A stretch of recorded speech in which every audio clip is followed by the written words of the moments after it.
mensaje de esperanza, no es un mensaje de que el anticristo y qué va a pasar y todo eso, no únicamente, ¿no? Entonces tiene mucho más implicaciones que eso. Apocalipsis capítulo 2, vamos a estar leyendo del 2 al versículo 7, por favor.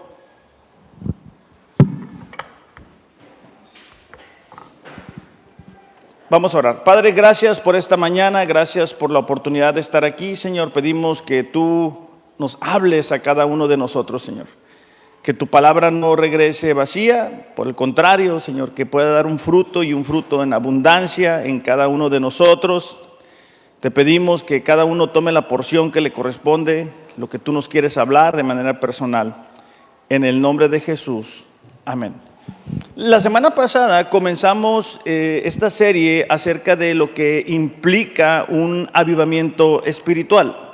Y decíamos que un avivamiento espiritual es traer de nuevo a la vida, que Dios busca en la vida de cada uno de nosotros traer a la vida, traer un despertar, salir a veces del área de comodidad, del conformismo, el desánimo, el cansancio.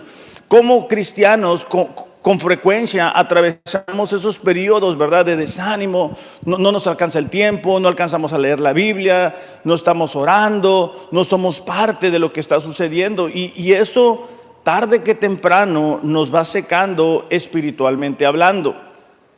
El día de hoy vamos a ver una carta que Jesús le escribe a una iglesia localizada en Éfeso. Hace unas semanas atrás terminamos el libro de la carta a los Efesios que Pablo les escribe y ya han pasado algunos años y esta iglesia recibe una carta. No sé cuántos de ustedes les tocó todavía el tiempo de las cartas. A mí me tocó el tiempo de las cartas, no sé si a unos más, ¿verdad? De que no era todo como WhatsApp o Messenger y demás, sino que recibías cartas, o sea, existía el cartero. Yo creo que, no sé si todavía existe eso, pero bueno, imagínate lo que significó para esta iglesia recibir una carta de Jesús mismo. ¿Cuál fuera tu actitud si Jesús te escribiera una carta a ti? ¿Cómo la recibirías? Bueno, si tú eres como yo, a lo mejor hasta te preparas un café, ¿verdad?, para leerla, para disfrutar el momento. Pero vamos a leerlo juntos. Apocalipsis capítulo 2, versículo del 1 al 7 dice: escribe al ángel de la iglesia de Éfeso, el que tiene las 7 estrellas en su mano derecha, aquel que anda entre los 7 candelabros de oro, dice esto: yo conozco tus obras, tu fatiga y tu perseverancia, y que no puedes soportar a los malos y has sometido a prueba a los que dicen ser apóstoles y no lo son, y los has hallado mentirosos. Tienes perseverancia y has sufrido por mi nombre y no has desmayado. Hasta ahí vamos bien, pero tengo esto contra ti, que has dejado tu primer amor. Recuerda, por tanto, de dónde has caído y arrepiéntete. Haz las obras que hiciste al principio. Si no, vendré pronto a ti y quitaré tu candelabro de su lugar, si no te arrepientes. Sin embargo, tienes esto: aborreces las obras de los nicolaítas, las cuales yo también aborrezco.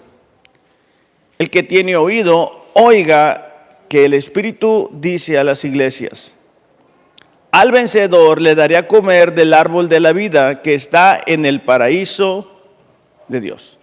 Cuando leemos Apocalipsis podemos perdernos cuando escuchamos palabras como estrellas, candelabros y decimos, ¿qué es esto? Ahorita leímos un poquito acerca de estrellas y candelabros, pero un capítulo antes, de hecho un versículo antes, en el versículo 20 dice así: este es el significado del misterio de las 7 estrellas que viste en mi mano derecha y de los 7 candelabros de oro.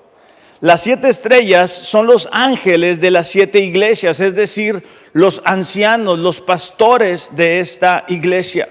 Estas cartas están dirigidas hacia esos ancianos, hacia esos pastores y obviamente hacia la iglesia. Entonces, cuando vemos estrellas, está hablando de estas personas. Dice, y los 7 candelabros son las 7 iglesias. Es interesante porque los candelabros obviamente transmiten la luz. Y el propósito de una iglesia es que transmita la luz de Cristo. Nosotros no somos capaces de producir ninguna luz. Nosotros lo que podemos hacer es reflejar la luz de Cristo en nosotros hacia el exterior. Creo que Carlos estaba orando y decía, ¿verdad? Que te puedan ver a ti a través de nosotros, de nuestras vidas, de nuestra conducta, de nuestras prioridades, de nuestra manera de pensar, de nuestra manera de hablar. Entonces, eso es lo que debe de hacer una iglesia.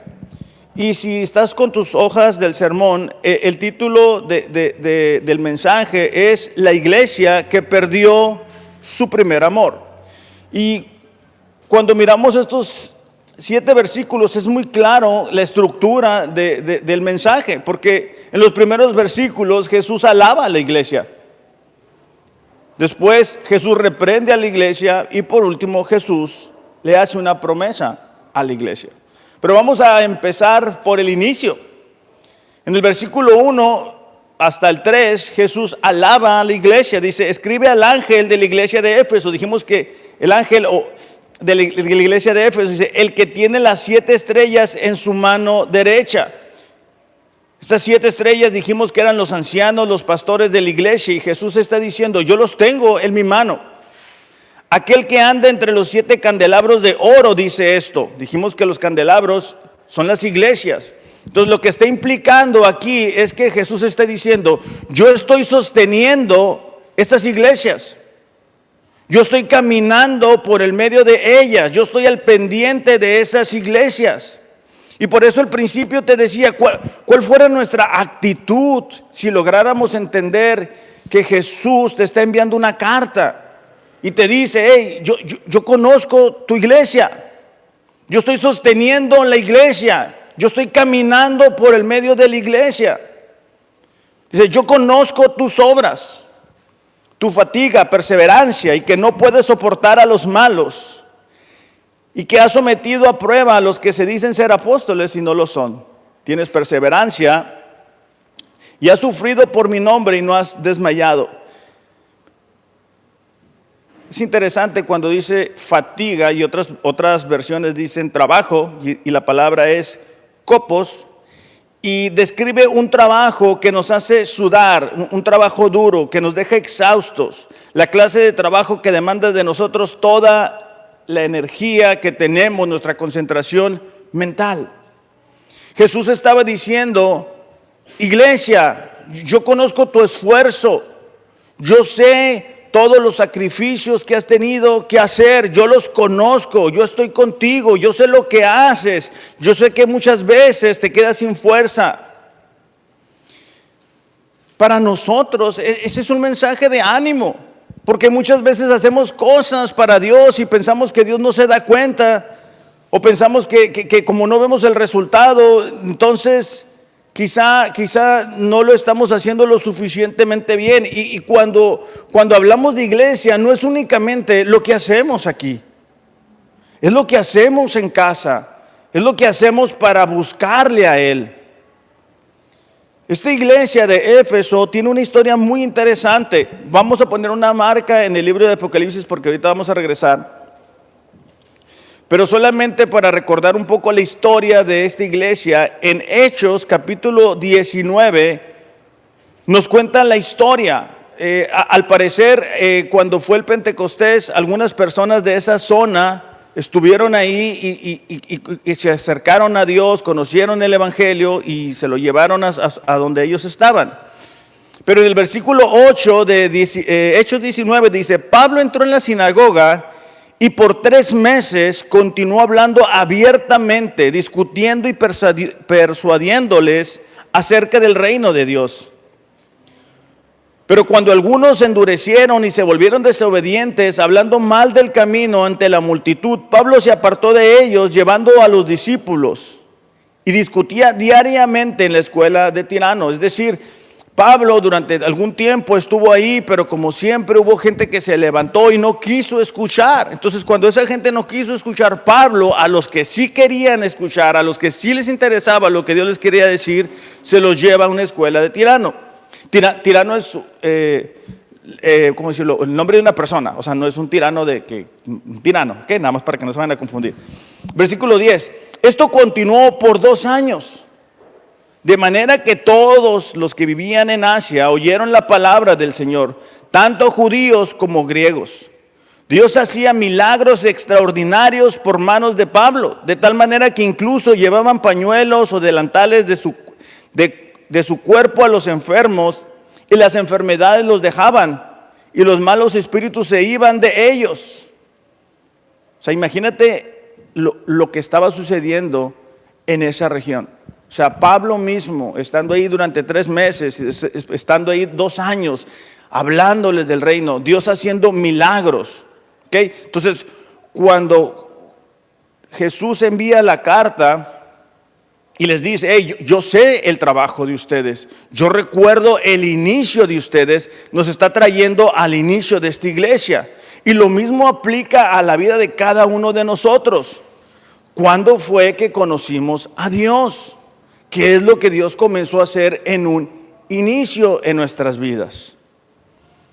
Dice, pero también, versículo 13, pero algunos de los judíos, exorcistas ambulantes, trataron de invocar el nombre del Señor Jesús sobre los que tenían espíritus malos, diciendo, les ordeno que salgan en el nombre de Jesús a quien Pablo predica. Es decir, bueno, el diablo siempre copiando, ¿verdad? O sea, Dios haciendo milagros y no faltó, ¿verdad? Del que dijo, bueno, esto lo puedo yo también hacer. Versículo 14, 7 hijos de un tal Esceva, uno de los principales sacerdotes judíos, eran los que hacían esto. Pero el espíritu malo le respondió, a Jesús conozco, sé quién es Pablo, pero ustedes quiénes son. El hombre en quien estaba el espíritu malo se lanzó sobre ellos y los dominó y pudo más que ellos, de manera que huyeron de aquella casa desnudos y heridos. Imagínate el impacto de lo que está sucediendo en esa iglesia. O sea, Dios haciendo milagros, el diablo queriendo replicar ese milagro y Dios exponiendo esa mentira. Supieron esto todos los habitantes de Éfeso, tanto judíos como griegos, y el temor se apoderó de ellos, y el nombre del Señor era exaltado. También muchos de los que habían creído continuaban viniendo y confesando y declarando lo que practicaban. Muchos de los que practicaban la magia, juntando sus libros, en otras versiones dice brujería o hechicería, los quemaban a la vista de todos. Calcularon su precio y hallaron que llegaba a 50,000 monedas de plata. Así crecía poderosamente y prevalecía la palabra del Señor.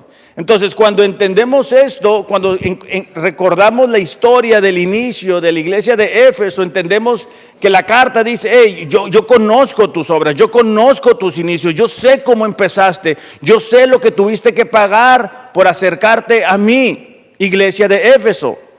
Y es lo mismo para nosotros. Dios conoce nuestras primeras obras. Dios conoce nuestros inicios. Dice, yo conozco tu arduo trabajo, tu labor, después dice, tu paciencia o tu perseverancia. Esta es una palabra que es upomone y es la valentía que acepta los sufrimientos y dificultades, la lucha, la derrota, inclusive lo más complicado que se tenga que hacer, el sacrificio más alto. Y cuando nosotros nos acercamos a Jesús, eso de alguna forma nos llega a aislar de las personas que nos rodean. Nos llega a aislar de los compañeros del trabajo porque comenzamos a ver la vida de una forma distinta. Estamos acostumbrados a una sociedad de que hay que transear, hay que ser corruptos, hay que aprovecharse de la gente, y cuando nosotros realmente nacemos de nuevo no podemos vivir de esa forma. Cuando acercamos a Dios, nuestras prioridades cambian y eso muchas veces nos aísla y eso implica sacrificio. inclusive con la propia familia, cuando la gente a nuestro alrededor no es creyente, cuando ellos tienen una forma de vivir distinta a la que Dios quiere hacer en nosotros. Eso va a provocar un roce, porque dejamos de ver la vida de la misma forma. Y entonces Jesús le está diciendo a la iglesia: hey, yo sé esto, yo sé tu perseverancia, yo sé que te has esforzado, yo sé tu arduo trabajo. En el versículo 6 dice: tienes esto, aborreces la obra de los nicolaítas, los cuales yo también aborrezco. Esta doctrina comenzó por una persona que se llamaba Nicolás, quien promovía la inmoralidad sexual. Y claro, como suele suceder en la sociedad, ¿verdad?, eso se había introducido en la iglesia de Éfeso. Entonces, cuando escuchamos de iglesias donde hay inmoralidad sexual, no es algo nuevo, es algo que el enemigo siempre ha puesto. O sea, el enemigo va a traer a las iglesias personas con ideas opuestas a la palabra, y que si nosotros no logramos discernir pueden traer división. Entonces, Jesús está elogiando a esta iglesia por su perseverancia, por su paciencia, por las obras que ellos han hecho. Les está elogiando también porque han aborrecido o no han sido parte de esa doctrina equivocada. Y dice: han puesto a prueba a quienes se llaman apóstoles, pero no lo son, y los has hallado mentirosos. Nosotros pudiéramos decir: mira qué actual, ¿verdad?, esto, porque ahora hay un deseo, ¿verdad?, muy grande porque la gente se ha llamado apóstoles, y hay apóstoles por aquí, apóstoles por allá. El problema con todo eso es que para ser apóstol tú tenías que ver a Jesús resucitado. Y entonces parece que hay dos grados, o un grado más elevado, cuando la gente dice que son apóstoles. Entonces esta iglesia estaba haciendo las cosas bien. Esta iglesia había perseverado, se había mantenido firme. De hecho, Pablo, cuando se encuentra con los líderes de Éfeso, en Hechos capítulo 20, versículo 28, dice así: tengan cuidado de sí mismos y de toda la congregación. Le está hablando a los ancianos, a los líderes de la iglesia, en medio de la cual, dice, el Espíritu Santo les ha hecho obispos para pastorear la iglesia de Dios, el cual compró con su propia sangre. Entonces Pablo les está advirtiendo: hey, tengan cuidado de ustedes, tengan cuidado del rebaño, de la congregación, de la iglesia. Sé que después de mi partida vendrán lobos feroces entre ustedes que no perdonarán el rebaño. También de entre ustedes mismos se levantarán algunos hablando cosas perversas para arrastrar a los discípulos tras ellos. Por tanto, estén alerta, recordando que por 3 años, de noche y de día, no cesé de amonestar a cada uno con lágrimas. Ahora los encomiendo a Dios y a la palabra de su gracia, que es poderosa para edificarlos y darles la herencia entre todos los santificados. Imagínate una iglesia donde Pablo estuvo durante 3 años, donde estuvo Apolos, donde estuvo Timoteo, donde estuvo el apóstol Juan pastoreando. O sea, ¿qué más puedes pedir? Y a pesar de todo eso, vamos a ver que las cosas no se quedan en el elogio, ¿verdad? Porque a todos nos gusta que nos digan que estamos haciendo las cosas bien y animarnos, y qué bueno. Pero en el versículo 4 hay un cambio de tema, vamos a decirlo. Y Jesús reprende a la iglesia. Lo reprende por dejar su primer amor. O sea, a pesar de elogiarles por su perseverancia, por su deseo, por su trabajo arduo, por oponerse a las doctrinas equivocadas, a pesar de oponerse, ¿verdad?, a que había personas que decían ser apóstoles pero no lo eran, dice: pero tengo esto contra ti, que has dejado tu primer amor. Imagínate otra vez que tú estás leyendo una carta de Dios mismo y te dice eso, y te empieza a elogiar y te dice: mira, he visto todo lo bueno que haces, y tú te empiezas a inflar y te empiezas a emocionar y hasta te da gusto. Pero de repente te dicen, hey, pero tengo esto contra ti. Has dejado tu primer amor. Recuerda por tanto de dónde has caído y arrepiéntete.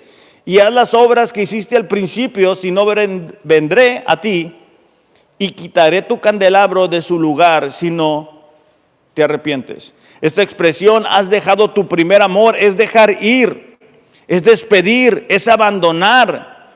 Y sugiere una negligencia voluntaria, es decir, no es algo que no nos dimos cuenta, es algo que voluntariamente decidimos hacer. Entonces, a pesar de su perseverancia, a pesar de su inicio, a pesar de la enseñanza que habían recibido de Pablo, Timoteo, Juan, ellos habían dejado lo que es lo más importante, su primer amor, de forma voluntaria. Ahora, voy a hacer una pequeña dinámica. Levanten la mano los que creen, bueno, no los que creen, levanten la mano los que aman a Dios. ¿Ok? Los demás no aman a Dios. Ok, está bien. Ya no les voy a decir que levanten la mano, ¿verdad? Vamos a ver la definición de amor a Dios. ¿Ok? Porque ustedes dicen que aman a Dios. Yo les creo. Juan 14, 21. Vamos a buscarlo en nuestras Biblias.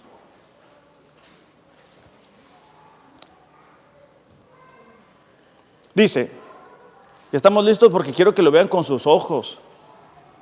Con sus ojos y ahí lo subrayen, lo resalten así. ¿Ya? Dice, los que aceptan mis mandamientos y los obedecen son los que me aman. Aceptar un mandamiento no es nada más escucharlo.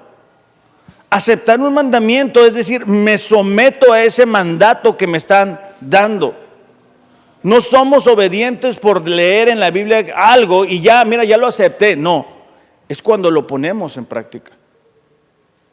Cada uno en donde sea que estamos viviendo. ¿Y por qué me aman a mí? Mi Padre los amará a ellos y yo los amaré. La Reina Valera dice, y me manifestaré a ellos. Otra versión dice, me daré a conocer a cada uno de ellos. Esta expresión, manifestar, es hacer visible su presencia. Cuando nosotros recibimos la autoridad de la palabra de Dios y lo ponemos en práctica, la promesa de Dios es que Él se va a manifestar. Es decir, Él va a respaldar su palabra. Como creyentes a veces nos frustramos porque no vemos el respaldo de Dios. No vemos que Dios obre a nuestro favor. El problema es que no vemos que no estamos honrando la palabra de Dios. No le estamos obedeciendo. Y entonces queremos hacer nuestra voluntad, pero que a la vez Dios nos bendiga. Y eso no va a funcionar. No es así. Pero la misericordia de Dios es tan grande que muchas veces permite que circunstancias mejoren en nuestras vidas. Pero no es por nuestra obediencia, es su misericordia. No es nuestra obediencia, es su misericordia. Ahora, este amor hacia Dios es un tema importante porque impacta también el amor a las personas que me rodean. Como creyentes necesitamos ser conocidos por amar a las personas que nos rodean. Y cuando aquí la carta dice, has dejado tu primer amor, tiene la implicación de que no únicamente esta iglesia ha dejado de amar a Dios, sino que el amor entre ellos se está acabando. Porque la fuente de amor es Dios. Es un error pensar que la fuente de amor es una persona. Es un error pensar que la fuente de amor es alguien que nos rodea. porque luego esa persona no está y se acabó la fuente. O poner nuestra felicidad en la economía, porque luego la economía cambia y se nos acabó la fuente. No podemos amar a las personas a nuestro alrededor si no estamos conectados a la fuente de amor que es Dios. Primera de Juan 4:7 dice: amados, les voy a dar tiempo para que lo encuentren, perdón.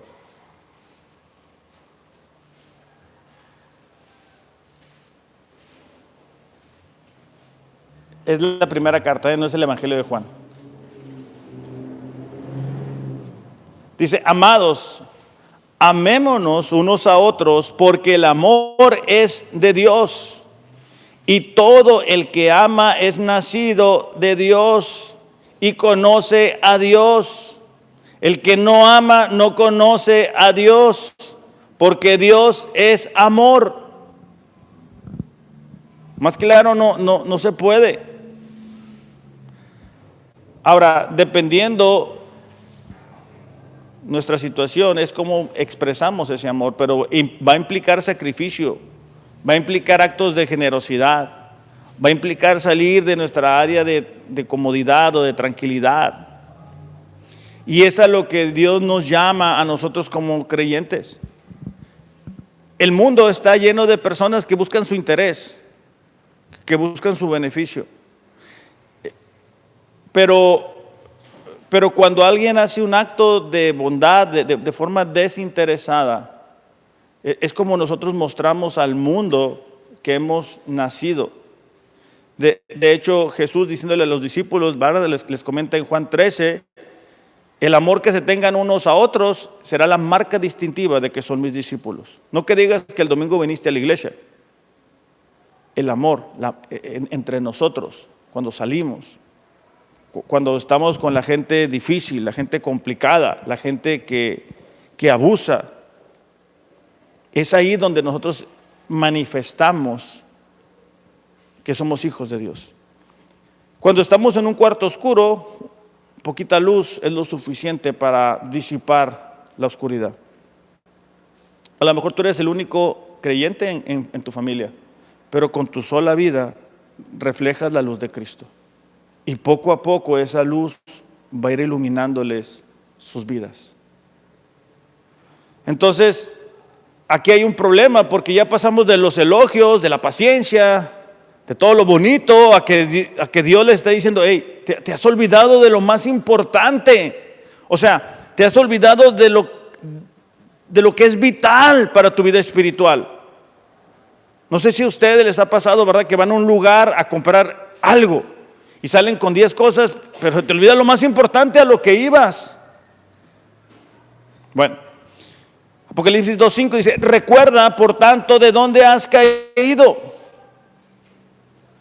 Y el recordar es algo que es difícil para el ser humano, porque se nos olvida de dónde nos tomó Dios. Se nos olvida cómo era nuestra vida. Se nos olvida lo que implicaba no ser creyentes. Se nos olvida cómo estábamos sin esperanzas, atados a un pecado. Se nos olvidan las bendiciones de Dios de hace un mes, de hace un año, de hace 2 años. Se nos olvida la oración que Dios nos contestó, se nos olvida.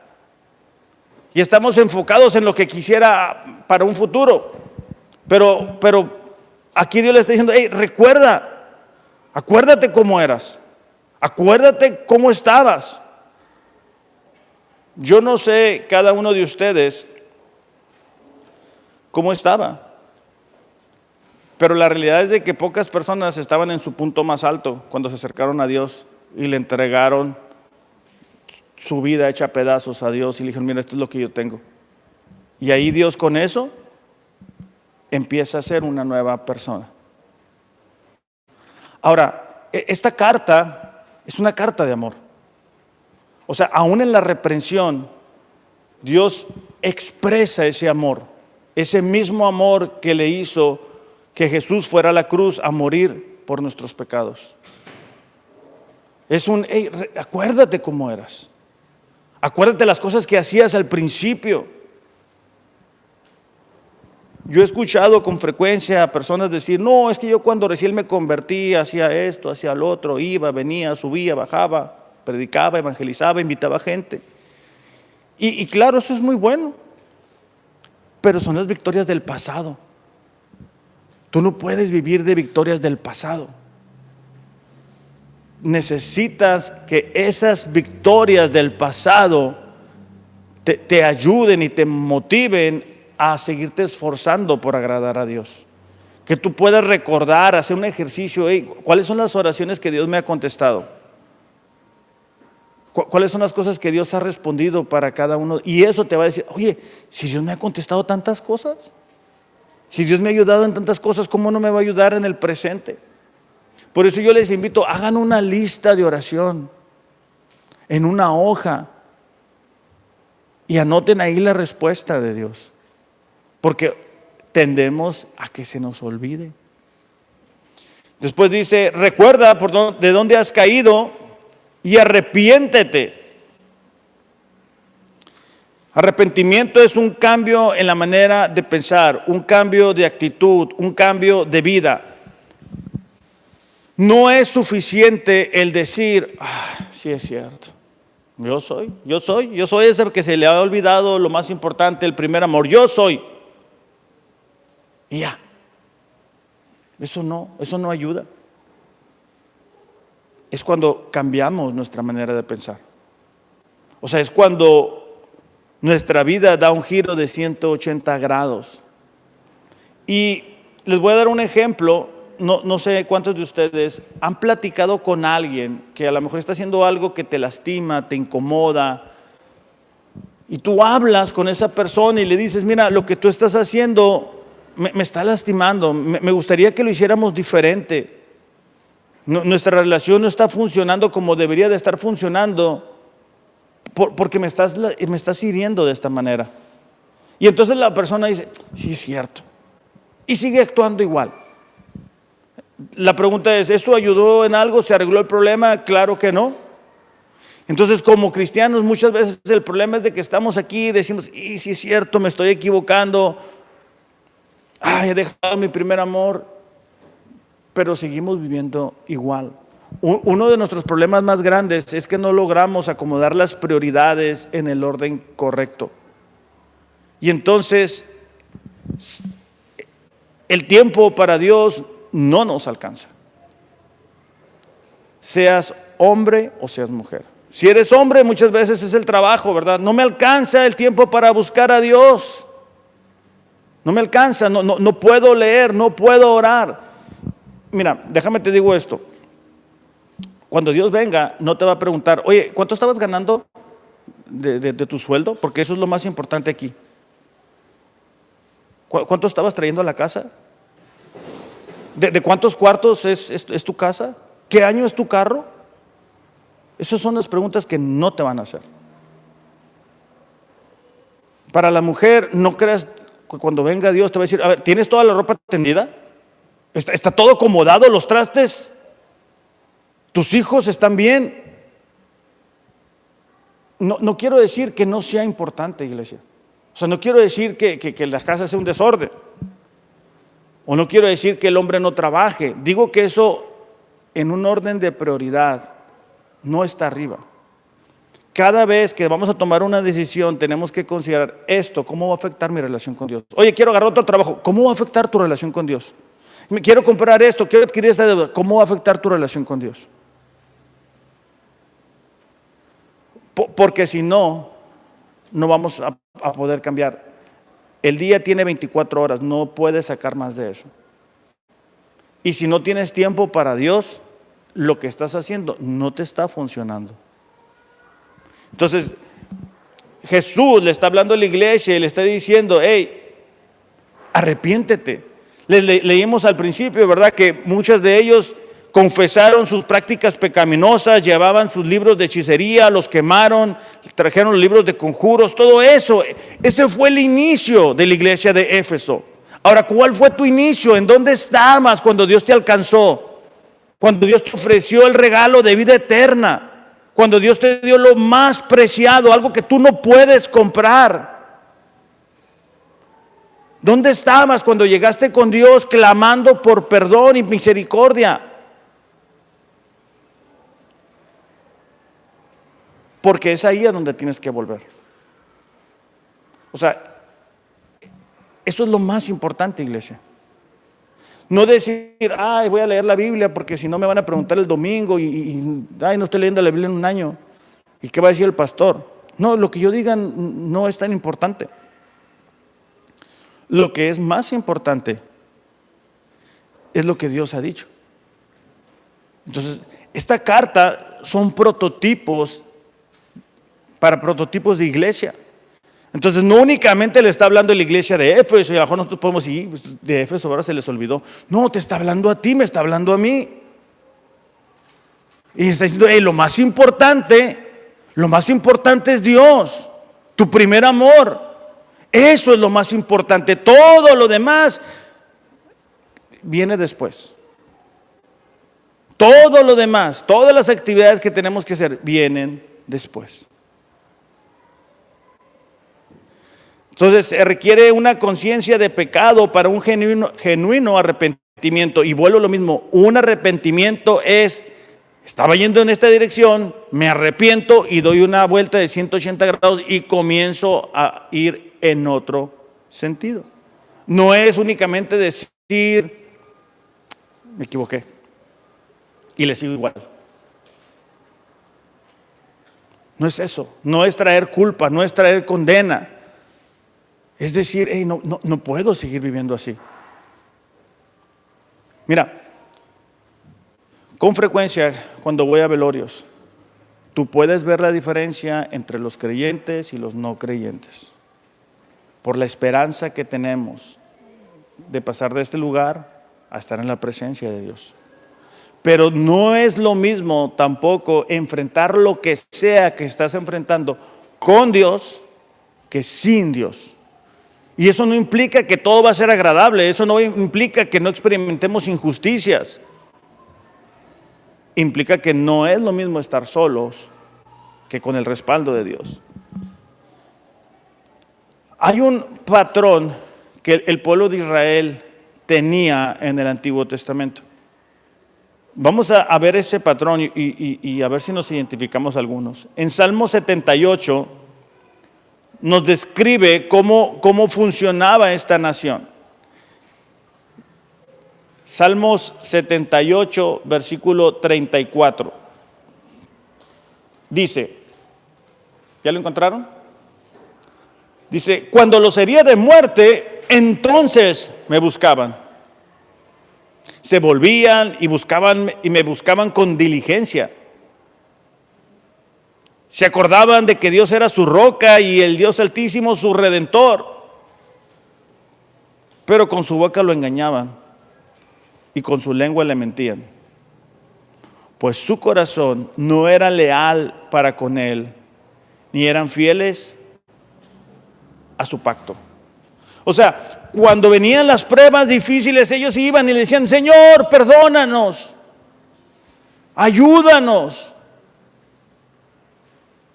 Pero era nada más de sus labios. No había un cambio genuino en sus corazones. Entonces tengamos cuidado de que no sea nuestro caso, que solamente le decimos, Señor, ayúdame, pero no hay un cambio genuino en nosotros. Porque Dios no puede ser engañado, iglesia. Dios sabe lo que hay dentro de nosotros. El salmista decía, examina, escudriña mi corazón y mírame y muéstrame si hay algo equivocado. ¿Cuántos de nosotros pudiéramos hacer ese tipo de oraciones? O más bien a lo mejor nuestras oraciones son como tipo mandado, ¿verdad? Que te dicen, y quiero esto, y quiero lo otro, y quiero que hagas aquello. Entonces, fíjate el reclamo que Dios le hace a su pueblo a través del profeta Isaías. Isaías 1, Porque a veces pensamos que lo que hacemos para Dios es lo máximo, ¿verdad? Isaías 1:11.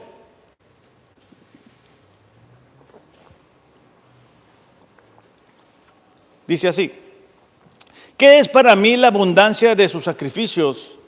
Dice el Señor. Cansado estoy de holocaustos de carneros y de cebo de ganados cebado. La sangre de novillos, corderos y machos cabríos no me complace. Cuando vienen a presentarse delante de mí, ¿quién demanda esto de ustedes? Que pisoteen mis atrios. No traigan más sus vanas ofrendas. El incienso me es abominación. Luna nueva, día de reposo, el convocar asambleas, no tolero la iniquidad y asamblea solemne. Sus lunas nuevas, sus fiestas señaladas las aborrece mi alma. Se han vuelto una carga para mí. Estoy cansado de soportarlas. Cuando extienden sus manos, esconderé mis ojos de ustedes. Aunque multipliquen las oraciones, no escucharé. Versículo 16 dice: lávense, límpiense, quiten la iniquidad de sus obras delante de mis ojos, cesen de hacer el mal. Aprendan a hacer el bien, busquen la justicia. O sea, el reclamo de Dios es que ellos estaban ofreciendo sacrificios exteriores, pero el corazón de su pueblo estaba bien lejos de Dios. Y por eso dice: hey, límpiense primero. Y por eso es que a nosotros en este día nos dice lo mismo. Algunos de nosotros hemos dejado el primer amor. Y a veces lo que hacemos para Dios lo hacemos de forma mecánica, no con la emoción del principio. Por eso es que Dios le dice, ¿verdad? Hey, acuérdate dónde estabas, cómo eras, tus primeras obras, todo lo que hacías para mí. Hay personas que vienen de iglesias que se levantaban a las 5 de la mañana a orar y que tenían que llevar a 12 personas a la iglesia. Y ya muchas veces no invitamos.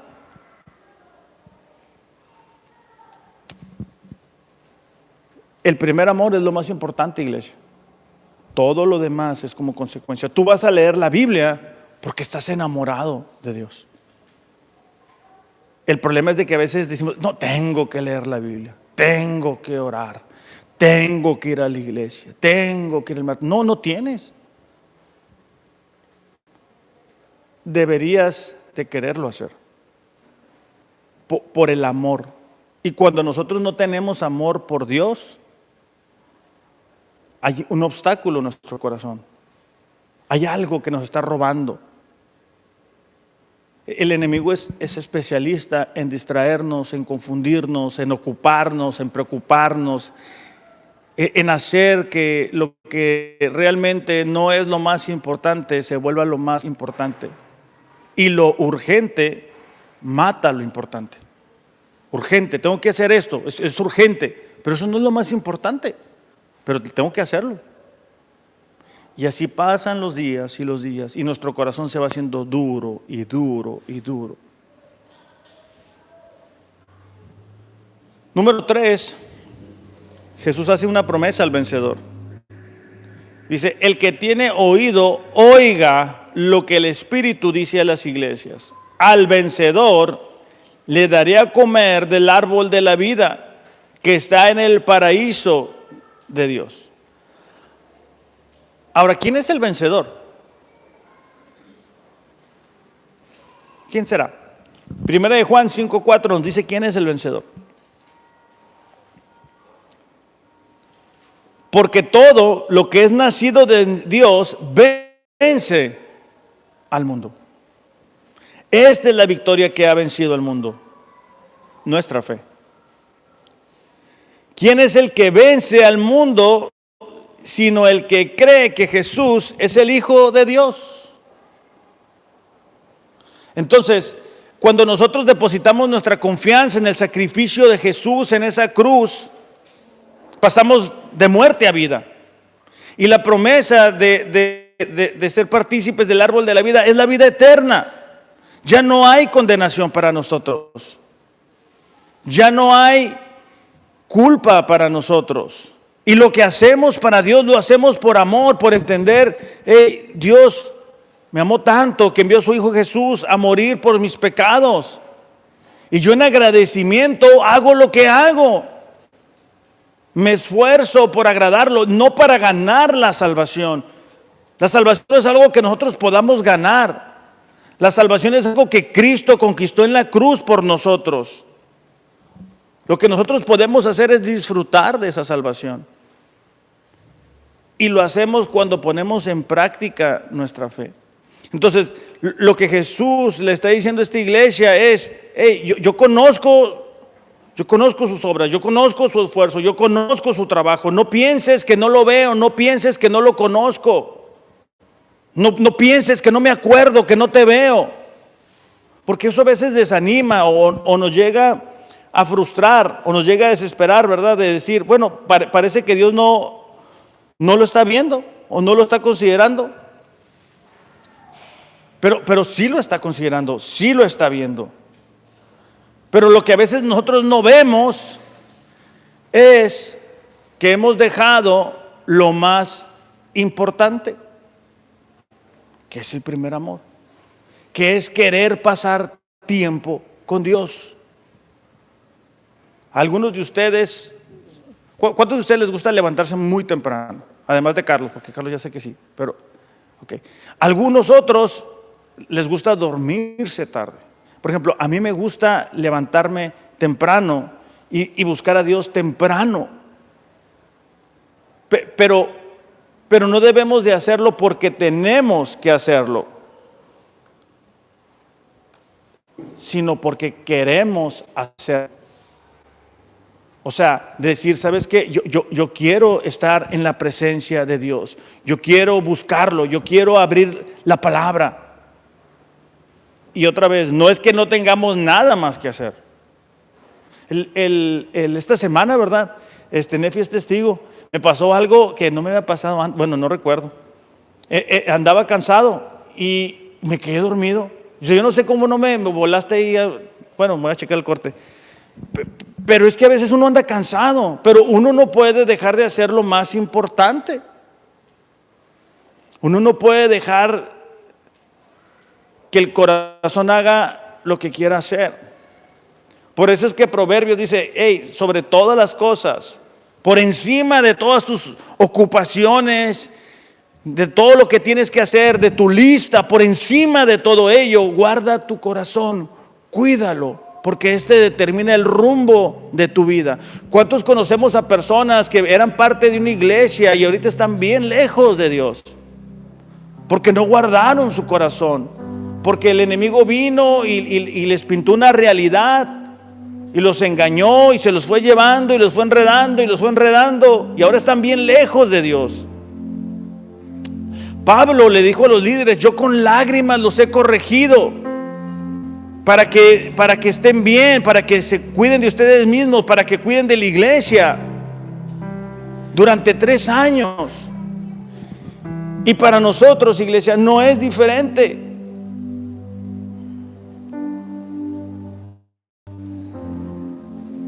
Voy a terminar con esto. Oseas 14, no lo busques. Te decía al principio que te imaginaras que esta carta Dios te la había escrito, pero si no te lo imaginaste, imagínate esto. Fíjate lo que dice Dios a través del profeta Isaías. Oh Israel, vuelve al Señor tu Dios, pues has tropezado a causa de tu iniquidad. Tomen con ustedes palabras y vuélvanse al Señor y díganle, quita toda iniquidad y acéptanos bondadosamente, para que podamos presentar el fruto de nuestros labios. Luego dice, Asiria no nos salvará. No montaremos a caballo y nunca más diremos, Dios nuestro, a la obra de nuestras manos, pues en ti el huérfano haya misericordia. Lo que Dios estaba diciendo a través del profeta Oseas es, vuélvete a Dios. Que la palabra de Dios vuelva a ocupar lo más importante en tu corazón. Acuérdate cuando recién te acercaste a Dios Y tú mirabas eso y hasta llorabas, te emocionabas cuando mirabas promesas. Y luego aquí el profeta dice, hey, Asiria no los va a salvar. Y Asiria representa todo lo que tú y yo podemos hacer por nuestra fuerza, toda nuestra capacidad, nuestros esfuerzos. Y dice, hey, eso no te va a ayudar, eso no te va a salvar. Hay situaciones que nos superan y que Dios lo permite para que aprendamos a depender de Él. Vamos a tomar un tiempo para que cada uno de nosotros, si es tu caso, tú puedes reconocer que quizá has dejado tu primer amor. Y hoy es un buen día en el que tú puedes reconocer y decir, Señor, ayúdame. O sea, ayúdame, porque reconozco que estoy ahí, reconozco que ya no me emociona igual, pero tú no puedes seguir viviendo así. Vamos a tomar un tiempo nada más.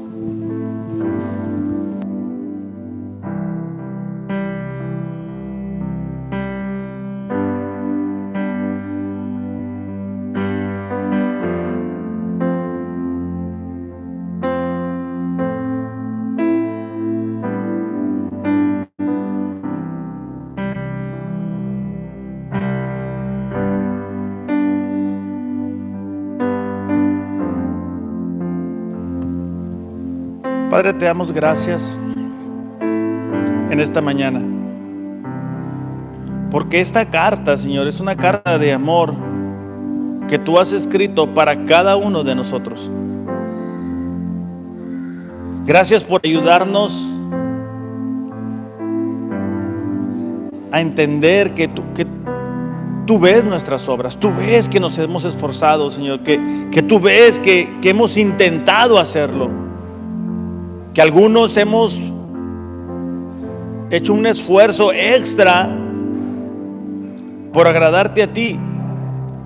Pero Padre, también reconocemos que con frecuencia olvidamos lo que es lo más importante. Y Padre, te pedimos que en esta mañana tú escuches a cada una de las personas que están aquí y que pueden reconocer, Padre, que se han olvidado de su primer amor. Padre, en el nombre de Jesús te pedimos, ayúdanos. Padre, en el nombre de Jesús te pedimos que tú traigas libertad, Señor. Si hay pecado en la vida de las personas y que no logramos, Señor, poder ser libres, te pedimos, clamamos a ti, Señor, para que tú traigas esa libertad que nos permita disfrutar. Creemos, Señor, en el sacrificio, en esa cruz por el cual tú pagaste a precio de sangre por nuestras vidas. Te pedimos que podamos, Señor, ser esa iglesia que tú quieres que seamos, Señor, ser esos hijos que tú quieres que seamos. Que podamos volver a hacer las primeras obras. Que podamos volver, Señor, a enamorarnos de ti. Padre, te pido de forma muy especial por aquellos que están desanimados el día de hoy y que están atorados, no logran avanzar, que tienen problemas, los problemas les roban la paz. Señor, ayúdales. Que tu Espíritu Santo, Señor, pueda traer una seguridad a sus vidas de que tú estás con ellos. Que tu Espíritu Santo, Señor, ponga en ellos tanto el querer como el hacer por tu buena voluntad. En el nombre de Jesús, Señor, te lo pedimos. Amén. Iglesia, la vida cristiana es la mejor manera de vivir la vida. Pero este estilo de vida se hizo para vivirse enamorados de Dios. Tú no puedes vivir la vida cristiana si no estás enamorado de Dios, porque entonces es un mecanismo, es algo exterior nada más. Entonces examinemos nuestros corazones para que todo lo que hagamos, lo hagamos para Él. Que tengan un excelente domingo. Los amo, pero Dios les ama más. Gracias.